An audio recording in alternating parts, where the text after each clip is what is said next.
past? No, we're a man with two deep safeties, so their corners were able to play aggressive on the receivers. And I didn't notice, but he got tangled up with the legs of him and fell down. So I was just able to come over the top and knock it down. So were you reading the quarterback's eyes? Did you feel like you knew where he was going to go? Oh yeah, definitely Mitchell. You knew he was on my side, so you knew he had a pretty good chance of him throwing it that way. So I was leaning over. I had two receivers on my side. I was leaning over a little bit closer to Mitchell. Do you think that's the biggest play you've made at Tennessee? Oh yeah, definitely. It's a game winner. It's against Georgia, so it's definitely one of my proudest plays. So I don't know if you heard what Alvin Kamara said, but he said when he goes back to Georgia, he's going to wear his Tennessee jumpsuit. Are you going to do something like that? I'll probably do the same exact thing. Yeah, ain't no shame in going home and being proud of who you play for. It's a good feeling. I'm glad we're going to be able to do that if we choose to. So let's go home where I held high.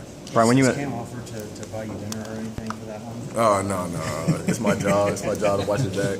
He knows that when we're in that coverage, he can play aggressive. He ain't got to be perfect. You force him to the sideline. He's messed up the timing a little bit on the route, so he pretty much did his job. Just finished it. As a leader on the defense, what do you say to a guy like Emmanuel Mosley, who's given up several big plays, in coverage this year? Yeah, I just tell him look at the plays he did make.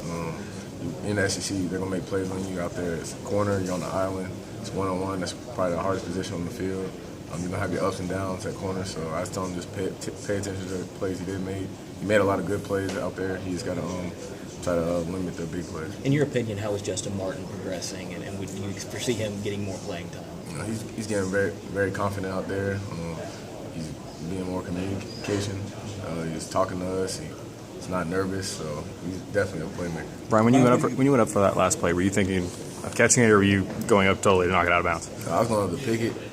I kind of jumped a little bit early, and I felt like I saw coming down, so I just said forget it and hit it. How many times have you gone back and watched that play since Saturday? A lot. It's been on my Twitter and on my social media.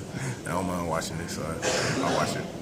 How much do y'all pay attention to? What do you guys have to do to make more plays in the back end in terms of turning, PBUs into picks and things like that? What do you guys have to do the second half of the season better? We got to continue doing our job. The plays are going to come our way.